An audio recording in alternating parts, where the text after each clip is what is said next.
Hello नमस्कार दोस्तों, मैं नितिन वालिया। कैसे हो आप लोग सभी। उत्तराखंड टैट के लिए एसएसटी की ज़बरदस्त वीडियो में लेकर आया हूं और ये बेहतरीन क्वेश्चन आप लोगों के लिए बहुत ज़्यादा हेल्प देंगे। और हाँ, अगर आप हमारे साथ में बने रहेंगे तो आपका डेफिनेटली उत्तराखंड टैट पेपर निकलेगा ही निकलेगा। एंड स्टार्ट हम लोग करें अपने पहले क्वेश्चन की कि भारतीय संविधान के किस विवरण में, विवरण का मतलब होता है अनुच्छेद में, कहा गया है कि 14 वर्ष से कम आयु के बच्चे जो होते हैं हमारे, उनको खानों में, खान मतलब जो माइंस होती है, और अन्य किसी जोखिम भरे काम पर नियुक्त नहीं किया जा सकता है। तो वो ऐसा कौन सा आर्टिकल ये कहता है कि भाई 14 वर्ष तक के से कम बच्चों को जोखिम भरे कार्यों में नहीं लगाना चाहिए। तो क्या ऑप्शन नंबर फर्स्ट है, ये व्याख्यान का मतलब हो रहा है यहाँ पर अनुच्छेद, अनुच्छेद नंबर 24 या अनुच्छेद नंबर 45, अनुच्छेद नंबर 330 या अनुच्छेद नंबर 368। तो सही आंसर इसका क्या होगा? सही आंसर होगा option number first is the right है। ये एक प्रकार का बच्चों का मौलिक अधिकार है और ये शोषण के विरुद्ध अधिकार के अंदर आता है। नंबर नेक्स्ट हम लोग बात करेंगे प्रश्न की, तो बड़ा अच्छा क्वेश्चन है। तो वो है भारतीय संविधान के अनुरूप में सबसे ऊपर कौन सा पद होता है? तो सबसे ऊपर कौन सा पद होता है? तो यहाँ पर ऑप्शन के हिसाब से छांटना पड़ेगा भाई हमें। देखोगे जैसे कि उप प्रधानमंत्री जी नहीं, क्या भूतपूर्व राष्ट्रपति जी नहीं। देखो जो राष्ट्रपति होता है वर्तमान में वो सबसे बड़ा सर्वोच्च पद होता है ना। लेकिन यहाँ पर तो राष्ट्रपति का दिया ही नहीं हुआ वर्णन। तो यहाँ पर क्या है कि अपने राज्य के गवर्नर या विदेशी राष्ट्रपति, तो विदेशी राष्ट्रपति भी नहीं होंगे, भूतपूर्व राष्ट्रपति भी नहीं होंगे। तो भाई अगर राष्ट्रपति से छोटे की अगर मैं बात करूँ तो या तो उपराष्ट्रपति है फिर पद पर, या फिर किसी भी राज्य के अंदर सबसे बड़ा संवैधानिक पद होता है गवर्नर का। तो सही आंसर होगा option number C is the right है। नंबर नेक्स्ट हम लोग बात करेंगे प्रश्न की, तो वो है कि निम्नलिखित में से या निम्न में से किस निर्वाचन मंडल में राष्ट्रपति के चुनाव में भाग होता है तथा महाभियोग प्रस्ताव में उसकी भूमिका नहीं होती है। मतलब इनमें से वो कौन सा निर्वाचन मंडल है जो राष्ट्रपति के चुनाव में तो भाग लेगा, लेकिन जिस समय महाभियोग लगता है राष्ट्रपति के ऊपर उस समय वो भाग नहीं लेता है। तो वो ऐसा क्या होता है? तो क्या ऑप्शन नंबर फर्स्ट है राज्य विधानसभा के चुने हुए सदस्य या राज्य विधानसभा के चुने हुए सदस्य? दोनों ऑप्शन बिल्कुल सेम है। ऑप्शन नंबर है हमारा सी के राज्य विधानसभा के निर्वाचित सदस्य, या इनमें से कोई नहीं है। तो सही आंसर होगा option number C is the right है, क्योंकि राज्य विधानसभा के जो निर्वाचित सदस्य होते हैं, इलेक्टेड मेंबर होते हैं, वो चुनाव में भाग लेते हैं राष्ट्रपति के, लेकिन वो महाभियोग में भाग नहीं लेते, क्योंकि महाभियोग सिर्फ संसद में किसी भी सदन में लाया जा सकता है, चाहे वो लोकसभा में चाहे वो राज्यसभा में, इनमें से किसी भी सदन में लाया जा सकता है। 14 दिन पहले सूचित कर दिया जाएगा राष्ट्रपति जी को। ओके, तो यहाँ पर सही आंसर हो जाएगा option number C is the right है। नंबर नेक्स्ट हम लोग बात करेंगे क्वेश्चन की, तो वो है बड़ा अच्छा क्वेश्चन है। यदि भारतीय संघ में किसी नए राज्य का निर्माण किया जाता है तो वह निम्न में से किस संविधान की अनुसूची में संशोधित आवश्यक है? तो कौन से संविधान की अनुसूची, मतलब संविधान की कौन सी अनुसूची में संशोधन किया जाएगा यदि किसी भी एक नए राज्य का गठन करना हो या फिर किसी भी बाहरी राज्य को भारत में विलय करना हो? देखो भारत में राज्य और संघ शासित प्रदेश का वर्णन जो है वो अनुसूची नंबर फर्स्ट में है। तो सही आंसर हो जाएगा option number first is the right है।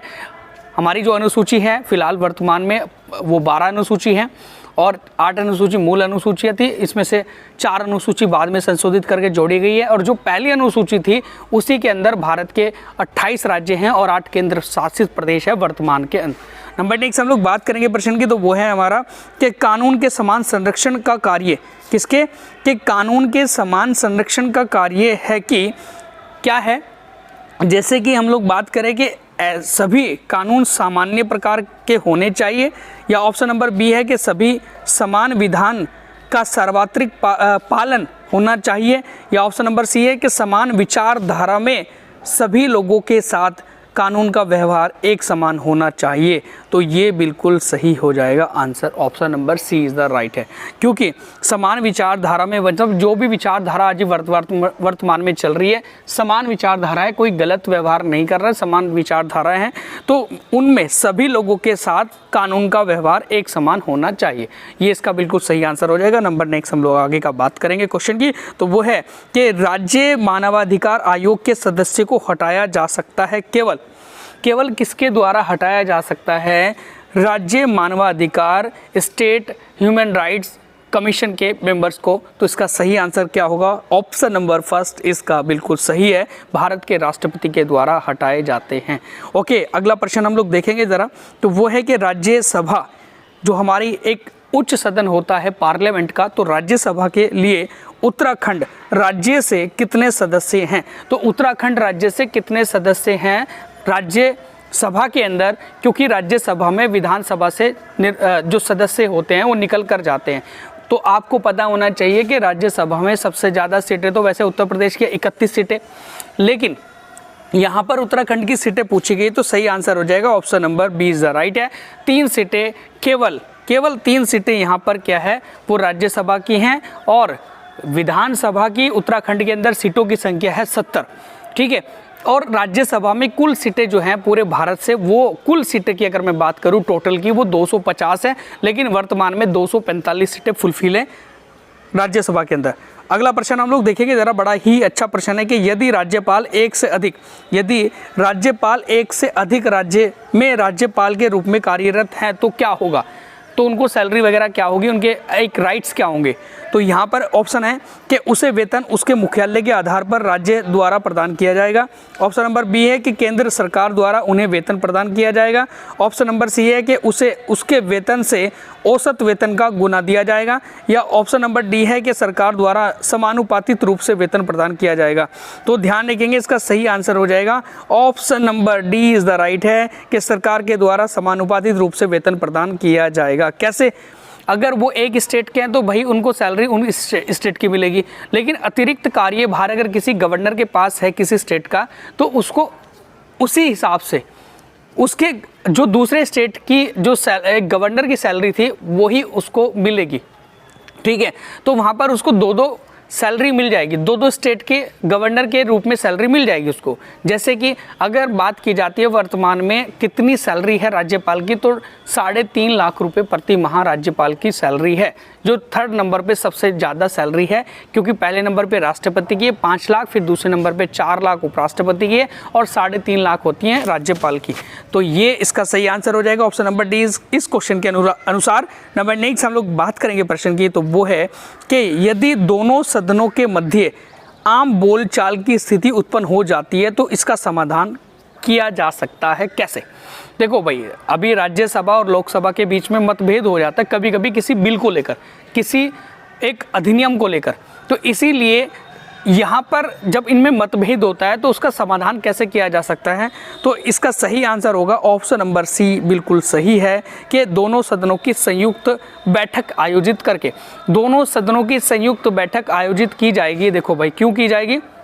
क्योंकि इनके मतभेद को दूर किया जा सके, और इनको बुलाता कौन है? राष्ट्रपति बुलाता है दोनों सदनों की संयुक्त बैठक को, और उसकी अध्यक्षता कौन करता है? लोकसभा के स्पीकर करते हैं। अगला प्रश्न हम लोग देखेंगे, बहुत ही अच्छा प्रश्न है कि ऐतिहासिक पुनर्निर्माण का एक विशेषता है।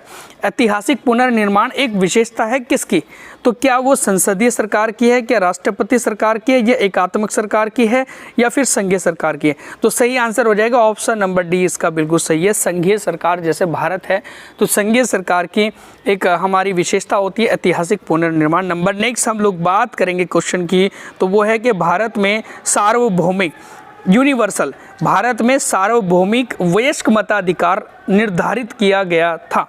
तो भारत में सार्वभौमिक जो वयस्क मताधिकार निर्धारित किया गया था, क्या वो मिंटो मार्लो सुधार 1959 में किया गया था, या मोंटेग्यू चेम्सफोर्ड रिफॉर्म 1919 में किया गया था, क्या भारत सरकार अधिनियम के द्वारा किया गया 1935 में, या फिर ऑप्शन नंबर डी बिल्कुल इसका सही होगा? क्यों? क्योंकि भारत के संविधान के द्वारा ही वयस्क मताधिकार निर्धारित किया गया। अगला प्रश्न हम लोग देखेंगे ज़रा, बड़ा अच्छा क्वेश्चन है कि रेड इंडियन मूल निवासी हैं किसके? तो रेड इंडियन किसकी मूल निवासी हैं? तो क्या वो उत्तरी अमेरिका, वो दक्षिण अमेरिका, या दक्षिण एशिया, या फिर अवलोकन यहाँ गलत हो रहा है कुछ, यहाँ पर कोई एशिया था, है ना। तो यहाँ की अगर बात की जाती है कि रेड इंडियन जो है निवासी हैं तो उत्तरी अमेरिका के, और ये जो हमारे एक कैरिबियन सी के आइलैंड है वहाँ पर रेड इंडियन मुख्य रूप से पाए जाते थे पहले, ठीक है। इनकी जनसंख्या तो कम हो ही गई है पहले की अपेक्षा, ठीक है। ओके, नंबर नेक्स्ट हम लोग बात करेंगे प्रश्न की, तो वो कि निम्नलिखित देशों में से किसके स्थानांतरित कृषि को मिल्पा के नाम से जाना जाता है? तो कौन से देश में शिफ्टिंग कल्टीवेशन को, स्थानांतरित कृषि को मिल्पा कहा जाता है? तो सही आंसर हो जाएगा मैक्सिको, इसका बिल्कुल सही आंसर है। देखो इस प्रकार से शिफ्टिंग कल्टीवेशन को, स्थानांतरित खेती को अलग अलग देशों में अलग अलग नाम से जाना जाता है। जैसे मलेशिया के अंदर जो जाना जाता है वो दलांग के नाम से भी जाना जाता है, लदांग है ना। तो और भारत में हम लोग झूम की खेती कहते हैं इसे। नंबर नेक्स्ट हम लोग बात करेंगे प्रश्न की, तो बड़ा अच्छा क्वेश्चन है हमारा कि वो है कि निम्नलिखित में से पृथ्वी पर तापमान के वितरण को प्रभावित करने वाले सबसे महत्वपूर्ण कारक कौन सा है? तो पृथ्वी पर तापमान का जो वितरण होता है, टेम्परेचर को एक वितरित किया जाता है, अलग अलग जगह पर जा रहा है, तो उसको प्रभावित करने वाला सबसे महत्वपूर्ण कारण क्या है? क्या वो सूर्य तपन है, क्या सूर्य विकिरण है, क्या पार्थिव विकिरण है, क्या समुद्र से दूरी है? तो सही आंसर हो जाएगा ऑप्शन नंबर 3 इसका राइट है। पार्थिव विकिरण, जो धरती से निकलने वाली विकिरण है, वो अलग अलग होती है, तो इसकी वजह से भी क्या हो जाता है, एक तापमान के वितरण को प्रभावित किया जा सकता है। नंबर नेक्स्ट हम लोग बात करेंगे प्रश्न की, तो वो है हमारा ऋग्वेद काल में कौन से 3 देवता खासकर प्रमुख थे? मतलब ऋग्वेद के अंदर जो वर्णन मिलता है हमें किन्हीं 3 प्रमुख देवताओं का, तो वो कौन कौन से देवता थे? क्या इनमें सही आंसर होगा? तो ऑप्शन नंबर 3 इज बिल्कुल सही है। इंद्र, वरुण और हमारा रुद्र जो है, तो सही आंसर है हमारा ऑप्शन नंबर 3 बिल्कुल सही आंसर है। नंबर नेक्स्ट हम लोग बात करेंगे प्रश्न की, आपसे बड़ा ही अच्छा क्वेश्चन है कि वो है कि मध्य प्रदेश में स्थित भीमबेटका एक कौन सा पूरा स्थल है? तो कौन से टाइम का एक पूरा स्थल है मध्य प्रदेश में जो भीमबेटका गुफाएं हैं? तो क्या ऑप्शन नंबर 1 है पूरा पाषाणिक, या फिर महापाषाणिक, या नवपाषाणिक, या सूक्ष्म पाषाणिक? तो सही आंसर होगा ऑप्शन नंबर 1 इसका बिल्कुल सही है। पूरा पाषाणिक जो काल था हमारा, एक जो प्रीलिथिक एज था, तो उसी टाइम का जो है हमारा वो भीमबेटका गुफा के अंदर चित्रकारी प्राप्त होती है मध्य प्रदेश के अंदर। नंबर नेक्स्ट हम लोग बात करें अगले प्रश्न की, तो वो है कि विश्व का सबसे बड़ा नदी बेसिन कौन सा है? तो सबसे बड़ा नदी बेसिन, नदी का बेसिन का मतलब होता है कि जो नदी बह रही है और उसके आसपास का जो बेसिन है, वो क्षेत्र है, तो वो हमारा सबसे बड़ा कौन सा है? तो इसका सही आंसर होगा ऑप्शन नंबर डी बिल्कुल सही है। अमेजन नदी सबसे चौड़ी, सबसे आयतन के हिसाब से सबसे बड़ी नदी कहलाती है पूरे विश्व की, और अमेजन नदी जो है हमारी, उसी का ही सबसे बड़ा नदी बेसिन है। अमेजन नदी बेसिन जो है सबसे बड़ा है, और ये हमारी ब्राज़ील में सबसे प्रमुख रूप से बहती है, मतलब सबसे ज़्यादा प्रभाव क्षेत्र इसका ब्राज़ील में है। ओके, अगला प्रश्न हम लोग देखेंगे ज़रा। क्वेश्चन बड़ा महत्वपूर्ण है कि निम्नलिखित में से किसे पृथ्वी के फेफड़े भी कहा जाता है? तो किसे पृथ्वी के फेफड़े कहा जाता है? क्या ऑप्शन नंबर 1 है ब्राज़ील के उष्णकटिबंधीय सदाबहार वन? जी हाँ, बिल्कुल सही आंसर होगा ऑप्शन नंबर बिल्कुल 1 राइट है कि ब्राज़ील का जो उष्णकटिबंधीय सदाबहार वन है, हमारे ट्रॉपिकल एवरग्रीन जो हमारे फॉरेस्ट है, उसी को क्या कहा जाता है? फेफड़े कहा जाता है हमारी पृथ्वी के। अगला प्रश्न हम लोग देखेंगे ज़रा, बड़ा महत्वपूर्ण प्रश्न है कि लौटते हुए मानसून के समय आई पवनें बहती है। जो लौटते समय मानसून होता है, मानसून जब लौट रहा है किसी जगह से, तो वो पवनें किस दिशा में चलती है? तो सही आंसर हो जाएगा वह स्थल से समुद्र की ओर जाती है, क्योंकि जिस समय समुद्र से एक लहरें मतलब हवा आती है, तो वो मॉइस्चर लेकर, पानी लेकर तो स्थल की ओर आती है, तो उस समय तो मानसून आता है।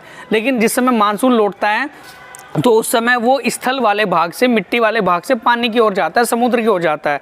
अगला प्रश्न हम लोग देखेंगे, बड़ा महत्वपूर्ण प्रश्न है हमारा कि वो है भारत में उष्णकटिबंधीय वर्षावन पाए जाते हैं, तो कहाँ पर पाए जाते हैं? तो इसका सही आंसर होगा ऑप्शन नंबर सी इसका बिल्कुल सही है। अंडमान निकोबार द्वीप समूह में उष्णकटिबंधीय वर्षावन पाए जाते हैं। कहाँ पर? अंडमान निकोबार में जो है उष्णकटिबंधीय वर्षावन पाए जाते हैं। अगला प्रश्न हम लोग देखेंगे ज़रा, बड़ा महत्वपूर्ण प्रश्न है हमारा। तो दुनिया की सबसे लंबी पर्वत श्रृंखला है कौन सी? Longest mountain range in the world? तो इसका सही आंसर होगा एंडीज माउंटेन रेंज जो है वो दूसरी सबसे लंबी, मतलब पहली सबसे लंबी पर्वत श्रृंखला है, और दूसरे नंबर की है रॉकी, तीसरे नंबर की है हिमालय, और ऊंचाई में सबसे ऊंची जो है वो हिमालय माउंटेन रेंज है। अगला प्रश्न हम लोग देखिए ज़रा, बड़ा ही महत्वपूर्ण प्रश्न है कि पृथ्वी से चंद्रमा का केवल एक ही भाग दिखाई देता है। पृथ्वी से चंद्रमा का केवल एक ही भाग दिखाई देता है, ऐसा क्यों होता है? तो सही आंसर होगा option number 3 is the right है, क्योंकि चंद्रमा को धरती के चारों ओर चक्कर लगाने में तथा अपने अक्ष घूमने में समान समय लगता है, बिल्कुल 27 दिन 7 घंटे होती है। अगला प्रश्न हम लोग देखेंगे, जरा क्वेश्चन बड़ा ही अच्छा क्वेश्चन है कि निम्नलिखित में से कौन सा कथन सत्य है? तो इस कूट का चयन कीजिएगा। सत्य कथन का जो है वो चयन करना है हमें, तो कौन सा होगा? तो ऑप्शन नंबर 1 है कि रेगिस्तान केवल गर्म होते हैं, गलत हो जाएगा। रेगिस्तान केवल ठंडे होते हैं तो गलत हो जाएगा। तो लद्दाख एक प्रकार का रेगिस्तान है, जी ठीक है, बहुत बढ़िया, जो हमारे भारत का ठंडा रेगिस्तान है। उसके बाद सहारा एक प्रकार का रेगिस्तान है, जो सबसे बड़ा मरुस्थल है या रेगिस्तान है पूरे वर्ल्ड का, और ये गर्म मरुस्थल है। ठीक है, तो ये दोनों के दोनों सही है, 3rd एंड 4th इसका सही हो जाएगा, option number B is the right है। ठीक है, अगला प्रश्न हम लोग देखें जरा कि निम्नांकित में से किसने अवध के राजा के विषय में कहा था कि यह एक ऐसी चेरी है, चेरी खाने वाली होती है, जो चेरी है जो एक दिन हमारे मुंह में आ जाएगी, और सच में आ ही गई थी। और ये कथन है 1851 का, और 1851 में जो भारत के जो वायसराय थे, मतलब वायसराय कहेंगे वो गवर्नर जनरल जो थे, तो गवर्नर जनरल जो भारत के उस समय थे तो वो लॉर्ड डलहौजी थे, और लॉर्ड डलहौजी ने ये बात बोली गई थी कि अवध एक ऐसी चेरी है जो एक दिन हमारे मुंह में आ जाएगी, और ये इसने मतलब अवध को कब्जा लिया था, और अवध जो है वो एक ब्रिटिश साम्राज्य में विलय हो गया था 1856 में। ठीक है, 1857 की क्रांति से पहले ही। अगला प्रश्न हम लोग देखेंगे जरा, बड़ा ही अच्छा क्वेश्चन है कि वो है कि निम्नलिखित में से कौन सा स्थान बंगाल सेना की नर्सरी कहा जाता था? बंगाल में जो सेना थी सबसे ज़्यादा जो एक वहाँ पर सेना रही है या फिर छावनी रही है, तो वो बंगाल के किस जगह पर रही है? तो आंसर होगा ऑप्शन नंबर 1 इसका सही होगा। क्यों? क्योंकि अवध तो उत्तर प्रदेश में, कानपुर उत्तर प्रदेश में, मेरठ उत्तर प्रदेश में, बंगाल में तो बैरकपुर है ना, और बैरकपुर छावनी के थे मंगल पांडे 34वीं रेजिमेंट के सिपाही। ठीक है, तो अगला प्रश्न हम लोग देखें जरा, बड़ा ही अच्छा क्वेश्चन है।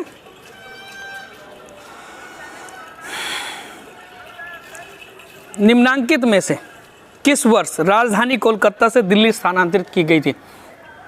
तो कोलकाता से कौन से साल में स्थानांतरित की गई थी राजधानी को, और वो भी किसके द्वारा की गई थी? जॉर्ज पंचम, जो ब्रिटेन के सम्राट हुआ करते थे। तो 1911 में जब वो भारत आए थे दिसंबर के महीने में, तभी उसने क्या किया था कि कोलकाता के स्थान पर दिल्ली को राजधानी स्थानांतरित कर दिया गया था 1911 में। लेकिन जो बनी थी भारत की राजधानी दिल्ली, तो वो ऑफिशियल रूप से अंग्रेजों के टाइम पे बनी थी 1912 के अंदर। ठीक है, 1911 में उसको सिर्फ स्थानांतरित किया गया था जॉर्ज पंचम के द्वारा, जिस समय दिल्ली दरबार लगा था भारत के अंदर। तो ये थे आज के टॉप महत्वपूर्ण एसएसटी के क्वेश्चन, और आशा करता हूँ आपको दी गई हमारी जानकारी अच्छी लगी होगी। तो प्लीज़ हमारे चैनल को सब्सक्राइब करें और हमारी वीडियो को लाइक करें, and thank you so much.